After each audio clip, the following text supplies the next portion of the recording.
This is an interview with Dr. Pier Boutin about her new book, The Little Mo Effect. Join in as I talk with her and her two daughters, 25-year-old Ace and 17-year-old Soumya. Soumya came to the United States from a small village in the Atlas Mountains of Morocco just 5 years ago. She is the sister of Little Mo, the boy at the center of the book, which is an epic story of discovery, determination, love, and hope. I want to jump right in because it's a feel-good thing, and we're all feeling really good, and there's been a lot of irony in the story, and there's just a lot of feel-good emotion in the story, and we know that for Mo it's a positive, it's a happy ending. But it wasn't really like that for you going through all this. As much as you were helping everybody and leaning in, you, in fact, despite the freedoms that you were providing for others, you felt trapped in your life. You were in a point where fear and insecurity were crippling you. And yet you found it in your heart to reach out when you were at your very bottom, when you were soul searching on your own, to take the hand of another and lift them up. Let's talk a little bit about that and how that came to be for you. I don't think it was a conscious decision. I was in a low point, and I saw the twinkle in this kid's eye, and I could not resist. And I know a lot of people came by before me to help this kid, and they didn't follow through. There is no way I wasn't going to follow through one way or another. And it was instinctual for me to do that.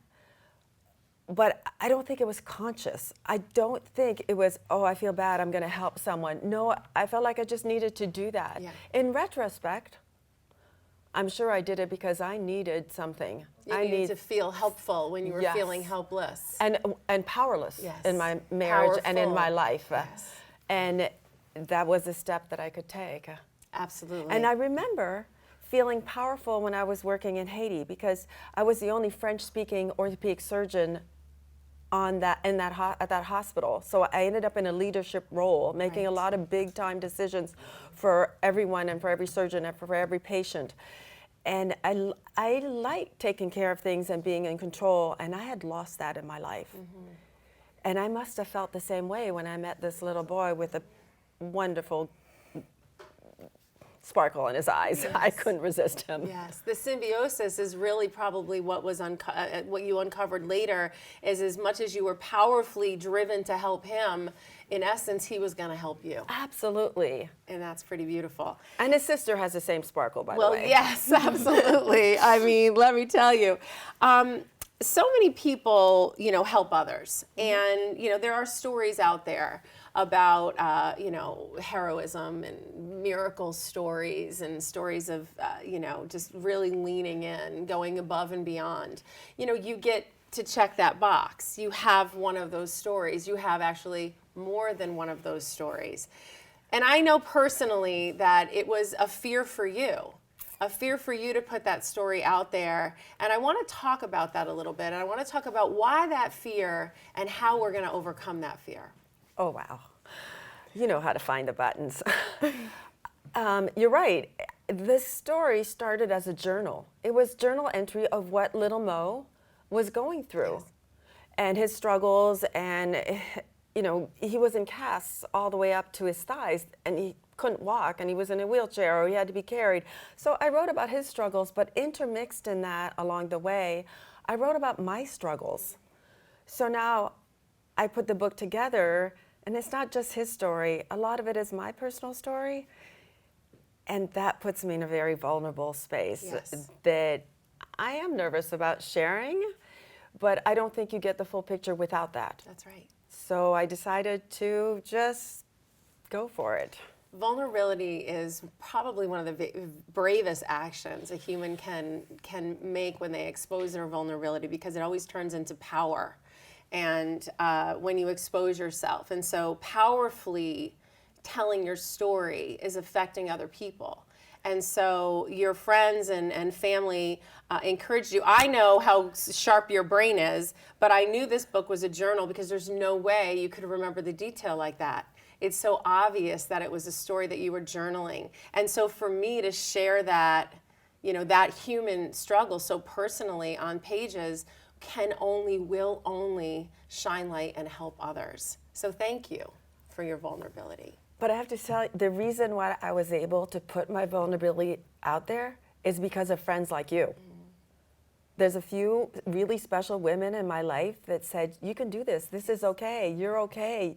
And wow, that's what power. Yes, that is. So thank you. Oh my God. Well, community, right? I mean, that's really what happened here. There was a I big. just got chills. Oh, me too. Me too.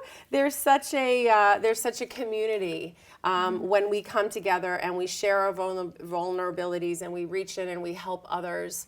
And we're honest about our feelings and opinions, from our childhood into our adulthood, and taking all those ripples of life and the effect of life along the way with us. I want to ask one more question because I think it's so important, especially given the climate of today, that I think your book is even more resounding than you even might imagine that it is, and that is having a voice as a woman in today's society and where we stand today as women. And as we look at other countries and we look at other nations where women are uprising and they are standing up, your story is so in time. That's true. So in time. Oh my God, yes. With that right now. And you got a glimpse through a curtain that you didn't know was an option rather for you, that you turned into an opportunity. And you also did that, not just her. You did that too. Yeah. And so I just want to say that there's something really powerful about that I would love to hear a little bit from the two of you about what is fact in your country, what you saw that we can watch a lot on a box on a wall, but until we go to the place and really experience it, there's nothing like that. So after coming back from a place so culturally different, being a strong Western woman, talk a little bit, both of you freely, about how you look at that today in comparison of what you were feeling then. I remember going to visit her classroom because I went back to visit where little Mo was from, and I got to know the whole family even better. And I was in the classroom and they let me teach. And I was in front of the class and I was asking people just to answer simple math questions, additions. And the boys all put their hands up. They were all trying to talk on top of each other. Not one girl put her hand up. And the teacher pulled me aside after and told me that Soumya shouldn't be going to school because she wasn't smart enough. Wow, did that really hit home? And Soumya, so one thing I have to make clear, when I met Mohammed, I wasn't planning on keeping a child or adopting a child or stealing a child. I was fixing him and sending him back once to give him a life. To give him a life. And that's what I did. And I know that the people in Morocco thought I was just stealing a child, but I wasn't. But I got to know Soumya, and when they told me that she couldn't keep going to school because she wasn't smart enough, or there was really no opportunities or any reason for girls to keep on going to school beyond 6th grade. And so her fate would then be marriage. They were looking for a husband. Right, at a young age, sometimes 12 years old, right? Yeah. That's when they start looking. And they're usually men from outside the village that come and find these women, young women. And I just couldn't let that happen. So that's why I asked if she wanted to come to school in the United States.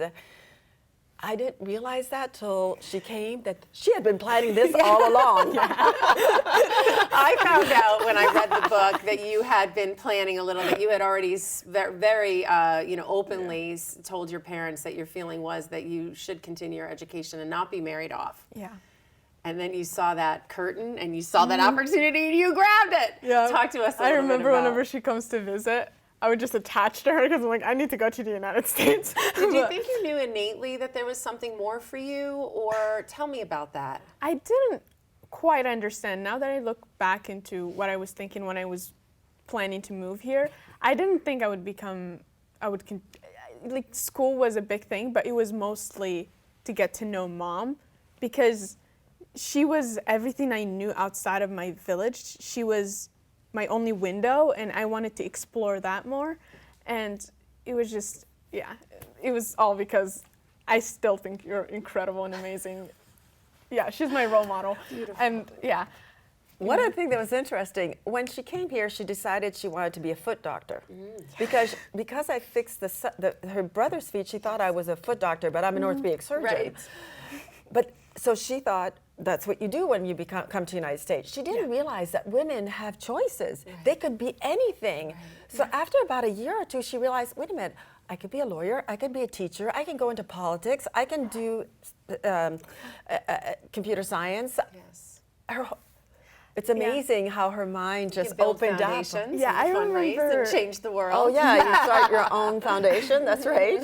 I remember one specific day, my brother had built me a computer, and it was incredible. And we were on Google Translation, and Mom started listing out careers for me. She said, do you want to be a doctor? Do you want to be an astronaut? I remember an astronaut specifically because that is just unimaginable for women to go out in space. And she's like, do you want to be an astronaut? And that just stuck with me because even when I was in Morocco, I would go around telling my classmates I'm going to be a foot doctor. I didn't even know what that meant. It was just like, I wanted to fix feet. And I didn't know the possibilities.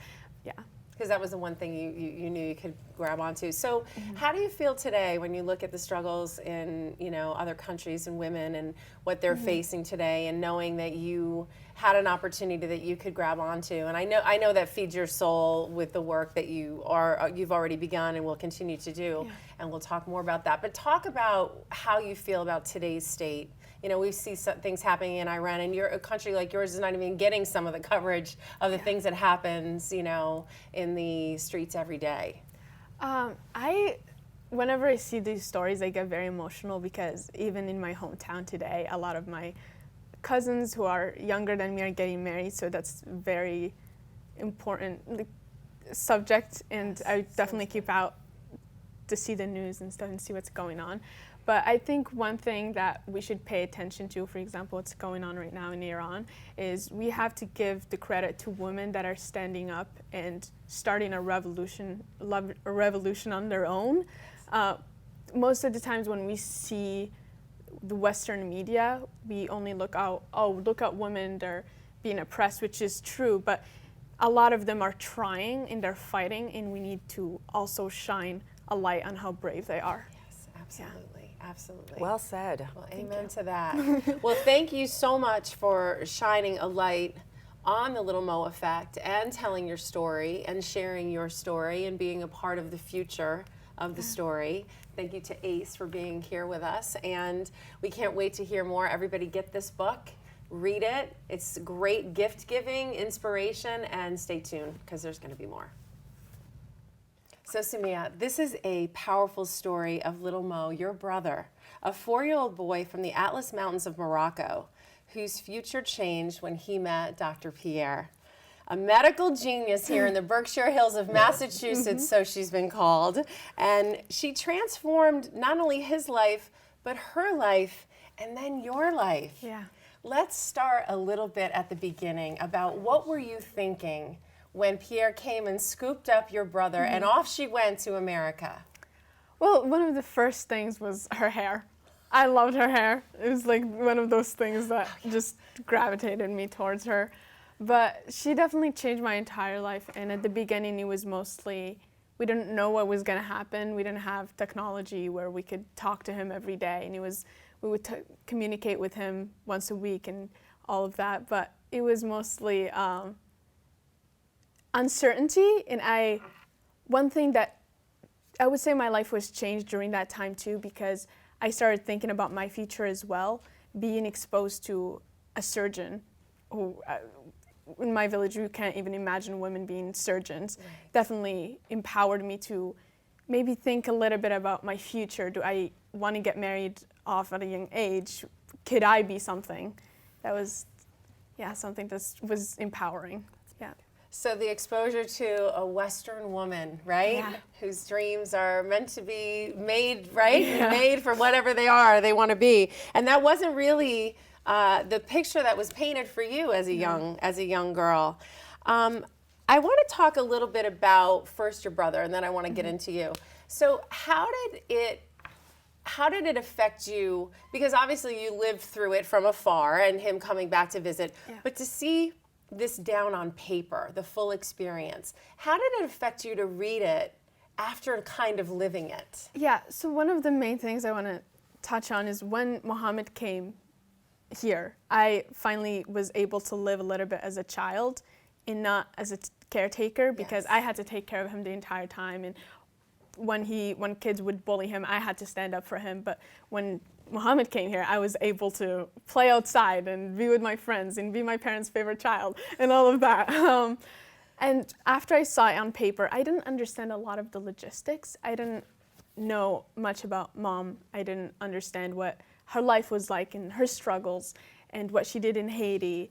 And seeing those on paper was just incredible to see how she put all his papers together and what her thought process was. And I remember the exact day I met her. So seeing what she did that night after she left was like a movie. It was being able to see it all happen.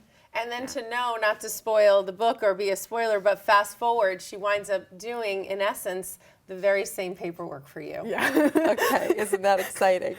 Well, reading the book, you say, you kind of really felt like you were getting the full picture of the story.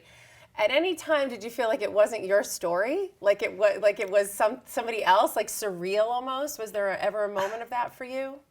A little bit, not much. It was because now I'm part of the family. It was like I was getting a little bit of information about all of the family members before I came in, because I didn't know them. But I felt like reading that book, I got to know everyone and I experienced all those things through them. Because it was so well written, I was able to feel all those emotions of what Mom was thinking through that time. It is a delightful story, well written, I might add. I wanted to say that in the book, chapter 1, it starts with a quote. It's an anonymous quote we've all heard before, but it's pretty powerful. Helping one person may not change the world, but it could change the world for one person. Now, I happen to think that anonymous is right, but I also think that there's a domino effect to that. You never affect just one person. Can we talk a little bit about the effect back home that your village had, seeing Mo leave and then come back healed and speaking English, and talk a little bit about what that looked like? I would say it affected the whole village. People were more open to connecting with foreigners, because seeing a woman just come up and hike up the Atlas Mountains, that she doesn't share our tradition, she doesn't share our religion. So being able to see that, people were more empathetic towards one another, and more people were helping one another too within the community. That's amazing. And Morocco in itself had gone through a lot of upheaval, losing its own identity for the Berber people and some of the people from your village and town. And when you saw the Westerners come in, did you find promise in that? Was it first fear, or did you see the promise at the beginning? Do you mean my mother specifically? Yes. And her group, because you met her with more than just one person. At that point, I remember my parents talking about it when she first came in the first day and the second day. We didn't really think much of it because there were multiple people that tried to help. They came and tried to get him a chair wheel, a walker, but it wouldn't help because we live in the mountains. Yes. And so we didn't think much about it. So we were in shock when papers came in 6 months later saying you're going to the United States. Yeah, Pierre had a definitely get it done attitude. If they're not going to let me do it here, I know where I'm going to do it. Yep. But you'll all have to tune into that and read the book, because it is quite incredible. There's another quote I want to share, and then I'm going to ask you kind of one final question, because your story, although you're a very big part of the story, has yet to be written. And I'm very excited to see that, because it's exciting just to sit here with you knowing a little bit more than most of the viewers I know about you, but just knowing how much we are going to hear from you in the future. So I just want to say that one of the quotes that your mom used in the foreword, heeding the call to help, is a quote by Mark Twain. The two most important days in your life are the day you were born and the day you found out why. I think that you were very lucky as a young girl, because I feel like through this experience, you know exactly why you were born, and you know exactly what your purpose is. Can you share just a little of that with us? So after meeting Mom, I knew I wanted to do something to help another person, like the previous quote. I wanted to change as many lives as possible. one of the many things I'm very passionate about is politics, and specifically education. I want to make sure that girls all over the world have access to education, and also to prevent child marriage. That's something I'm very passionate about since it's a personal story. That's hopefully policymaking is something I hope to pursue to make that dream a reality of making sure girls get an education. Holla so they can hear you in the back. I love that. Thank you. That's beautiful. Your mom, her book teaches us that a small community can make a difference by being open to the world, and that kindness and compassion sometimes help the giver as much as the receiver. So being a part of the family that was probably a receiver of some gifts through this whole experience, can you tell us, how did the Little Mo effect affect you? Oh God. It shaped my entire life. It was, especially during my formative years, I was 12, 13 when all this went down. Definitely changed my stomach belief system. It gave me siblings because my brother was, Thor, my biological brother, was at boarding school. So it was just mom and I mostly. And I was also very used to being the youngest, the only child and the youngest child. And so when Mohammed came into the family, I had to, first and foremost, take care of another being around kids. I'd never had experience being around kids. I actually really did not want my own kids. I was very staunch on that belief. And then over time, after taking care of Mohammed, I was like, maybe I'll adopt kids one day. It taught me how to be a caretaker and put other people first.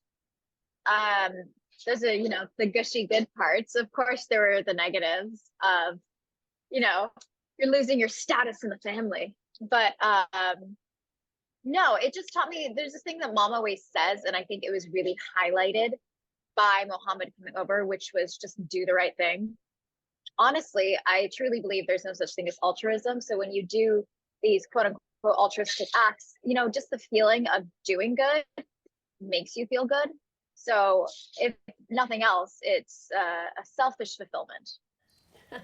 I like that you put it that way. Now, it didn't all come this easy for you. So in the end, you recognize obviously the gifts in it. I know that, so it was easy for me to pose the question that way. But let's talk a little bit about the early time, because when Mo entered your life and entered the family, you had just come through a pretty tough time yourself personally. You and your mom, involved in a marriage that maybe wasn't serving the family unit the way it should. So you had just come out of this, kind of out from under something where you were really looking for your mom now. You were looking for her attention, you were looking for her, and she comes home with Mo. Let's talk about what that did for you and how that pivoted your life as a young teenager. Well, okay, what a good way to put it. So before Mohammed, my mom was in Haiti, and there was no cell service there. When there was aftershocks, I wasn't sure whether or not she was alive or dead. And so that was really scary. And when my mom finally came home, she was kind of a shell because of everything she witnessed there. And then she finally started getting her personality back and becoming my mom again. And then she goes to Morocco and brings a new child in. And so it did, it was really lonely. It was very lonely up until Mohammed. And then it was an influx of people because everybody's interested in this little kid. So, all of these friends are visiting. Everybody wants to be a part of this very interesting story, even though it was mom's story, It was very quickly 0 to 100. And I didn't really know how to cope with it. It would be like you're 13 years old and your mom coming home saying, oh, guess what? I'm pregnant. That's so what you're not expecting.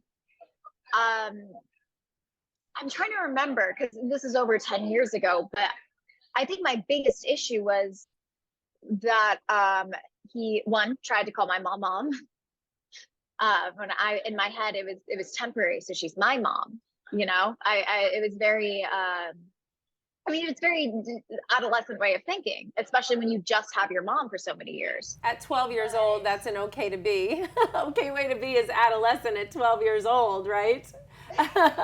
So you did have these feelings, and then soon over time, was it that Mo won you over? Was it watching your mother in action? What was it that was the shift? Was it Soumya, who also came in, which we're going to get into a little bit later, but what was it that opened your heart? Well, my heart truthfully was never closed. I didn't want my mom to know how much I cared.